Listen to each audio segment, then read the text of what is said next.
মধু, এই মধু, বলো। কাঁদতেছো কেন?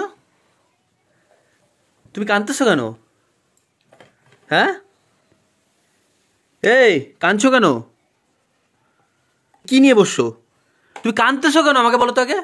আমি কাঁদছি না। তোমরা তো সবাই জানো যে আমার চ্যানেলে 100K কমপ্লিট হয়ে গেছে, আমার প্লে বাটনও চলে আসছে। এইটার জন্য আজকে আমার দোকানে উত্তরবঙ্গ সংবাদ থেকে নিউজ রিপোর্ট আসছিল, কিছু তথ্যপত্র নিয়ে একটা বড় খবর ছাড়বে, মানে আমার থেকে কিছু নিউজ কালেক্ট করছে। যখন এটা মধুকে এসে বাড়িতে বললাম, তো মধুকে বলার পরে ও কাঁদিয়ে দিছে, ও ইমোশনাল হয়ে গেছে। ইমোশনাল মানে অত্যাধিক মাত্রা ইমোশনাল হয়ে গেছে। ও যখন এসে আমাকে বলছে ঘরে, আমি লিটারেলি আমি শোনার পর আমি ফার্স্টে থমছি, কি সত্যি উত্তরবঙ্গ সংবাদ থেকে এসে প্লে বাটনের জন্য? তখন বলছে হ্যাঁ এরকম ওর দোকানে এসে ডিটেল নিয়ে গেছে। তো আমি আনন্দে কেঁদে ফেলেছি। দ্যাটস ইট, আর কিছু না। এই পিঠেওয়ালি, কি করতেছো? আমি প্রথমবার পিঠে বানাচ্ছি, পাটিসাপটা বানাচ্ছি। যদি ভুল হয় আমার কিন্তু দোষ না, আমার কিছু। হে প্রভু, হে সত্যানন্দ, হে জগন্নাথ, খাইতে পারবো তো? হরি নাম জগন্নাথ, हे हरि नाम जगन्नाथ प्रेमानंद, ये क्या हो गया? उमा, ঠিক আছে, এক খাতেই দিব। বাবা ভালোই তো বলেছে। ওটাকে পিছনে কি অ্যাসিস্ট্যান্ট নাকি? হ্যাঁ, নাকি হেড কোচ? অ্যাসিস্ট্যান্ট না হেড কোচ? হ্যাঁ, অ্যাসিস্ট্যান্ট তো তুমি।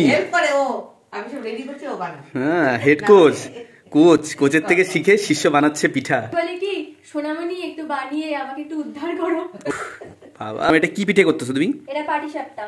দিব কোথায় দিব? সাইড দে। আবার ঠিকও করে। বেশি দিয়ে দিলাম না, উঠেই না পিঠা বানায়। উঠবে উপর থেকে আস্তে আস্তে করতে হবে। উঠেই না আবার পিঠা বানাচ্ছে। তবু যদি নষ্ট হয়ে যায় আমার। ভালো করে করো, মন দাও, ঠাকুরের নাম নাও। গেছে গেছে গাইস, গেছে, দেখো গাইস গেছে। দাঁড়াও, এটা হবে। এই যে ঠিক আছে, ব্যাস এই তো পারছে রে, দেখি। দাঁড়াও। ইয়ে, আই এম সাকসেসফুল। ভালো হয়েছে। বাহ, এই তো well done, congrats, successful. Congrats. এখন ভালো করে একটু মিশে করব, চাপ ঠিক করে দে, চাপে। ঠিক আছে, দেখতে সুন্দর হয়, দেখতে ভালো লাগে। ইয়ে, I am successful. You are beautiful. Wow, beautiful. ভালো হয়েছে, দেখো। হ্যাঁ, ভালো হয়েছে, দেখলাম। খাই বলতে হবে কেমন। ঠিক আছে, খাবো। এই দেখো, এই পাটিসাপটাগুলো আমি বানিয়েছি। সরাতে যে পিঠাটা হয়, এই পিঠাটাই যে এখন বানালাম। Good morning guys. সকাল সকাল ঘুম থেকে উঠে ফ্রেশ হয়ে স্নান টান করে নিয়েছি, কারণ এখন না আমার একটা নতুন হ্যাবিট হয়েছে। শীতকালে বিশেষ করে আমি সকালবেলা ঘুম থেকে উঠে স্নান করে নিয়ে তারপর সব কিছু করবো, মানে খাওয়া দাওয়া করি না। আগে ঘুম থেকে উঠে স্নান করে তারপর সব কিছু করে তারপর খাওয়া দাওয়া, ঠাকুর প্রণাম করে তারপরে খাওয়া দাওয়া করি। সো এখন আসলাম ছাদে, প্রচণ্ড কুয়াশা, প্রচণ্ড ঠান্ডা আজকে। মানে আমার তো রীতিমতো ঠান্ডায় কাঁপছে হাত পা, সবারই অবস্থা একই। আজকে তোমাদের সাথে আরেকটা কথা আমি শেয়ার করব। আমাদের বাড়ির কাজ শুরু হয়েছে, কয়েকদিন ধরেই কাজ হচ্ছে, তো ভাবছিলাম ব্লগে তোমাদের সাথে শেয়ার করব, সুযোগ পাচ্ছিলাম না। আজ ফরিজিৎ বাড়িতে আছে, মঙ্গলবার ছুটি আছে, দোকান বন্ধ। কতদূর কি হচ্ছে একটু একটু করে তোমাদের সাথে আমি শেয়ার করতে থাকবো। তো আজকে কতদূর কি হয়েছে চলো তোমাদেরকে দেখাই। বজরংবলীর পুজো দিয়ে আসছে, যজ্ঞের টিকা প্লাস বজরংবলীর টিকা। পুরা ঠান্ডা গো আজকে। Good boy. আমার হাতটা কেমন ছেঁকার মতো লাগতেছে। আমার হাত পা বরফের মতো ঠান্ডা থাকে সব সময়, হিমোগ্লোবিন কম থাকলে যা হয়। বাবু কেমন লাগছে বলো? ওষুধ তোমাকে বলছিল। কি বলছিল? হ্যাঁ জানি, সবাই বলছিল মাঝে মাঝে খাওয়া হয়, মাঝে মাঝে খাওয়া হয় না। ফিক্সগুলো অ্যাপ্লাই করতে হয় না, তাই না? বাকি বাকি রইলো হচ্ছে ডালিম খেলে না কনস্টিপেশন প্রবলেম হয়। আমার হয়, কার কার হয় জানি না, আমার তো হয়। জন্য ডালিমটা আমি কম খাই, মানে বেদানার কথা বলছি। আর কুলেখাড়াটা খাই, তারপরে যে ভাদালি খাই, তারপরে এগুলো তো খাই, মোচা খাই, আরও অনেক কিছু বলেছিল একবার, তো সেগুলো খাওয়া হয়। একটু মানে হিমোগ্লোবিন কমের প্রবলেম আছে, আর কোনো সবসময় হাত বা ঠান্ডা থাকে, মানে এরকমও হয় রাত্রেবেলা। আমি একটা কথা বলবো না, এরকম হয় রাত্রেবেলা। কেন তুমি বেশি করে কথা বলো, তুমি ব্লগ করছো, তুমি বেশি করে কথা বলবা, তোমার জোশই আলাদা আছে, তাই না? হ্যাঁ, আমি একটা কথা, তুমি 1000টা কথা বলো। আচ্ছা ঠিক আছে, হয়েছে। এবার বলি, রাত্রেবেলা আমি 1 ঘন্টা কেন 1.5 ঘন্টা যদি বিছানায় মানে ব্ল্যাঙ্কেটের তলায় পাটা রাখি, যে হাতটা রাখি, 2 ঘন্টা ধরে থাকলেও আমার, যদি জায়গা থাকি মানে 2 ঘন্টা ধরে আমার হাত পা গরম হয় না। তো আর মোজা পরে তো শুতে হয় না, যে মোজা পরে শুই না, তো এই প্রবলেমটা আমার আছে আগাগোড়াই। তো তার কারণে কি করি, আমার সবসময় হট ব্যাগ একটা লাগে। আমি হট ব্যাগ ছাড়া ঘুমাতেই পারবো না, মানে সারা রাত হয়তো আমি জেগেই থাকবো, ঠান্ডায় হাত পা কনকন করতে থাকে। এই হট ব্যাগটা থাকলে আধা ঘন্টার মধ্যে ঘুমিয়ে পড়ি। বাই দ্য ওয়ে, বলো সব বাড়ির কাজ শুরু হয়ে গেছে। আমাদের পাড়াতে এখন চলছে সব কাজ শুরুর বাড়ির পালা। হ্যাঁ, সব বাড়ির কাজ চলছে মোটামুটি। আমাদেরও বাড়ির কাজও শুরু হয়ে গেছে। কাজ হচ্ছে, পিলার রড বার্নিং হচ্ছে, দেখতেই পাচ্ছ কাজ শুরু হয়ে গেছে। তোমাদের দিদিভাই এখন একটা খাতরকা খিলাড়ি স্টান্ট দেখাবে। এখান দিয়ে ওকে নামার ডেয়ার দিচ্ছি অনেকদিন আগে, তো এই 2-3 দিনও চিন্তা ভাবনা করার পরে ভাবলো যে না ভিডিওটা তো তাহলে ভালো হবে, একবার তো নাইমে দেখি।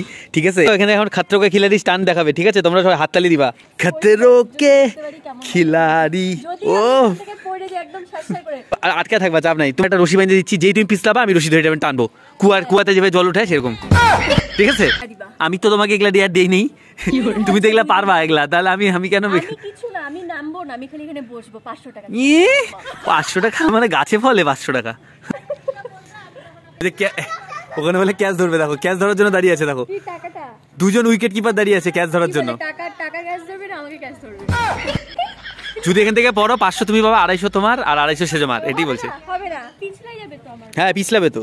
আর তার মধ্যে আমি এরকম ভটকা মার্কা একটা তোমার জুতা পরে আসি। এটা আমার এটা দিয়ে পড়লে তো একদম যদি মাঝখানে গিয়ে আটকাই যাই আমি। থাক, ছেড়ে দাও। না না, আমার জুতা স্লিপ কাটবে। মাথা খারাপ নাকি? আমার দরকার নেই 500 টাকা, তোমাকে আমি 5 টাকা দিয়ে দিব। দাও হাত দাও। খাতরকা খিলাড়ি, তুমি এইখানে হামাগুড়ি খাও। আমি বলতেছি এইখানে না নামে তুমি এই জায়গাটার মধ্যে হামাগুড়ি খাও, তোমার জন্য ওটা বেস্ট আছে। ঠিক আছে, হামাগুড়ি খাওয়ার বয়স আমার নাই, খালি পায়ে পারবো। আজকে এখানে স্টান দেখাও, তোমাকে নিয়ে পরে টানাটানি করবো নাকি? পারবো আমি, দেখি টানবো আমি। চলো ঘরে। পারবো, ধরো না তুমি, ধরো তুমি একটু ধরো প্লিজ, ধরো। করতে পারলাম না আবার এখন নিচ থেকে ট্রাই করবো, এটা বাইরে এটা মানে পারবো কিন্তু আমার আসলে আমার জুতাটা এরকম ওভারসাইজ। নামতে পারো না এখনো, উঠার চেষ্টা করবা।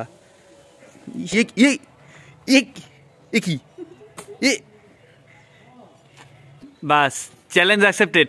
এখানে নামতে হবে, এখানে নামতে হবে।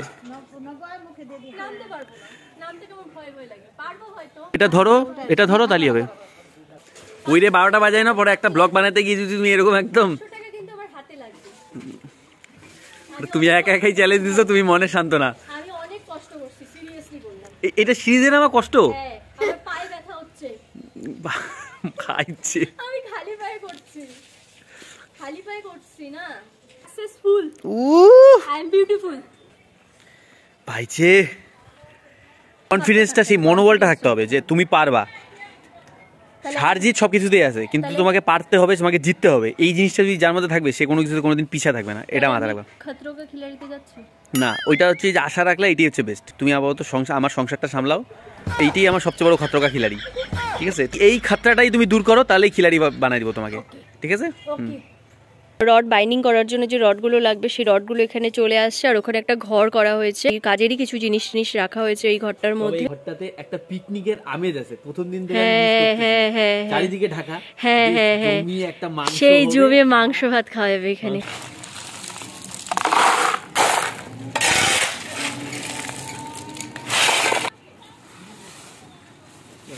এখন যাচ্ছি একটু ঠাকুরের জন্য কিছু কেনাকাটা করতে। আর সব থেকে আজকে লেটেস্ট বিষয়, আমি ওর আজকে এই জামাটা পরছি।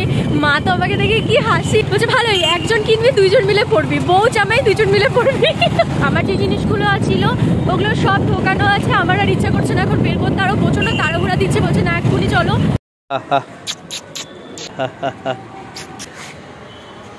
মোবাইলটাকে ভেবেছে কোনো খাবার হবে, ওই যে আবার আসছে। আমি পূজা দিতে আসছিলাম না, তখন ভোগ দিয়ে গেছিলাম।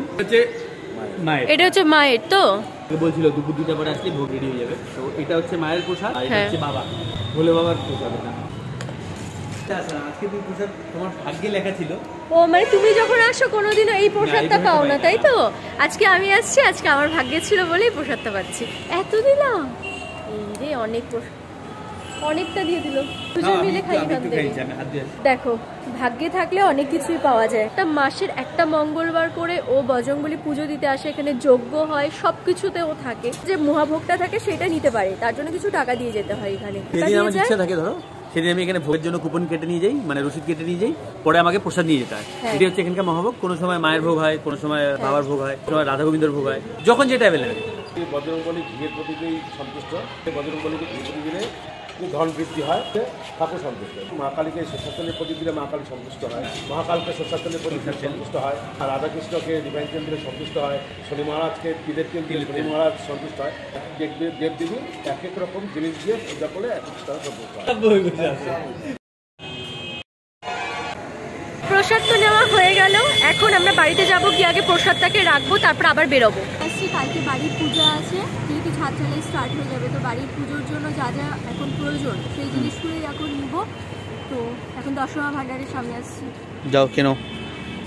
ধান লাগবে, হরতুকি লাগবে, লাল তিল, হরতুকি, ধান, ঘট লাগবে, হ্যাঁ ছোট মাটির ঘট। ছোট মাটির ঘট। হ্যাঁ একদম ছোট না, ছোট না। ঠাকুর মাসে এগুলোকে আমাকে লিস্ট দিয়েছে, তো আমি এই অনুযায়ী আমাকে বলছে যে তুমি কেনাকাটি করে রাখবে। আমি ঠিক সকাল 8 ঘটিকায় চলে যাবো, সকাল 8 ঘটিকায় ঠাকুর মাসে উপস্থিত। নেওয়া সব কমপ্লিট। আমার বাড়ির পূজার জন্য যেগুলো সেগুলো তো নিলামই, আর সাথে আমি নিলাম হচ্ছে মাটির প্রদীপ। বলো কিসের জন্য, গেস করো। তুমি বজরঙ্গলি পূজা দাও। এটা হচ্ছে এই যে মায়ের প্রসাদ, জবা ফুলের জন্য মায়ের প্রসাদটা যে চিনলাম। এটা হচ্ছে মিষ্টি কুমড়া, হচ্ছে লাড্ডু।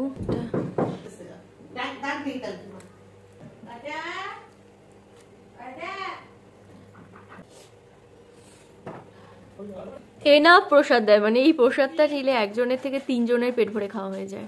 এইটুকু খেলেই না পেটটা ভরে যায়, কি তাই তো বাবু? ইয়েস, সিরিয়াসলি এইটুকু যদি প্রসাদটা খাওয়া যায় তাতে পেটটা ভরে যায়। এই জয় শ্রীরাম, জয় শ্রীরাম। আমার গলা কান প্রচন্ড জ্বালা করছে, ব্যথা করছে, এইটা হচ্ছে মারাত্মক রূপ নিবে, আমি বুঝতে পারছি। ভোগটা দেখার সঙ্গে সঙ্গে আমার একটা মানে মনের মধ্যে সেই একটা খুশি খুশি ভাব আলাদাই হয় ভাই। এই ভোগটা এই খেলেই পেটটা ভরে যায়। প্রায় দিনই দুপুরবেলা এটাই খাই আমি, আর কিচ্ছু খাই। একটা যে দেখতে পাচ্ছ, এই একটা দিয়ে 3 জনের খাওয়া হয়। পুলি উৎসব, আমরা এখন ওইখানেই আছি। আমরা এখানে আছি, খুব সুন্দর একটা সন্ধ্যা কাটাচ্ছি, সাথে বিহু গান এনজয় করছি। স্যালাডের প্রতিযোগিতা হচ্ছে, খুব সুন্দর সুন্দর করে সবাই স্যালাডকে অন্যরকম ভাবে সাজিয়েছে, ওটাই এখন আমরা চলো দেখবো।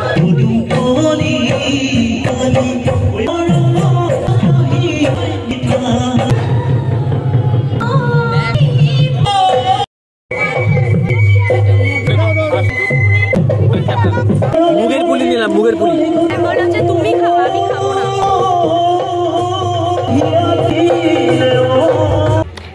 দেখো যেই ব্লগটা স্টার্ট করলাম নাচটাও শেষ হয়ে গেল। বাহ, কুলিয়ার ঘটনাই আমার সাথে ঘটে। স্টার্ট করলাম, নাচটাও শেষ হয়ে গেল। পিঠে পুলি প্রতিযোগিতা যারা নাম দিয়েছে তাদের মধ্যে যে ফার্স্ট হবে সে সোনার পলা বাঁধানো পাবে। বাহ, দারুণ। আমার না সেই জ্বর আসবে, আমার ফিল হচ্ছে ওরকম, যে আমার হচ্ছে প্রচন্ড জ্বর আসবে, সর্দি কাশি, গলা ব্যথা হচ্ছে, শরীরটা একদম মানে অনেক সময় কত এনার্জেটিক হয়ে থাকি, আজকে একদম নেই। আমি বুঝতেই পারছি যে আমার জ্বর আসবেই। এত যে ঠান্ডা পড়ছে বাবু, আমার জ্বর আসবে, দেখো তুমি। আমি মেল করে দিব জ্বরকে, আমি মেল করে দিব, আসবে না। আমি বলবো কয়েকদিন পরে, এখন আসিস না, কাজে চাপ আছে অনেক, আমি মেল করে দিব। গরম চা আমি এখন প্রস্তুত ছিলাম না। ঠান্ডার জন্য নাকি? এত ঠান্ডার জন্য ভালো লাগছে না? না, আমার জ্বর আসবে। জ্বর আসবে না, আমি বললাম তো, আমি ওকে মেল করছি তো। জ্বরের যে কর্তৃপক্ষ হেড, তাকে মেল করে দিয়েছি। ওর এখন জ্বরটা দিও না, কয়েকদিন পরে দিও। আমার অনেক কাজ জমে আছে, কাজগুলো সেরে নিই, একটু হালকা হয়নি, তারপরে আমি তোমাকে ইনফর্ম করবো, তখন তুমি ওকে পাঠিও। আমি বলেইছি, কোনো চাপ নেই তোমার। বাবু, আমার জ্বরটা আসবে ইন দ্য সেন্স আমি ফিল করতে পারছি যে আমার শরীরটা উইক লাগছে, টনসিল ব্যথা করছে, কান বন্ধ হয়ে আছে, যেটা ন্যাচারালি হয়ে থাকে জ্বর আসার আগে, যা যা সিমটমস সেগুলো আমি ফিল করছি। এই চাটা এখন আমার কাছে মহৌষধের কাজ করছে। তবে হাত দিয়ে আছে না, এটাই আমার এখন আরাম। হাতটা খালি ধরে দেখো, মনে হচ্ছে বরফের মধ্যে হাত দেওয়া। কি জ্বর আসছে তাহলে? হ্যাঁ, মাকে খাওয়াই দিতে হচ্ছে। ভয়ঙ্কর জ্বর আসছে, থার্মোমিটার দিয়ে মাপলাম, মাইপে দেখি যে 102 জ্বর চলতেছে। ওকে একটা জ্বরের ট্যাবলেট খাওয়ানো হবে। এ ম্যাডাম, কিছু বলবেন? আমি বলছিলাম আমার জ্বর আসবে।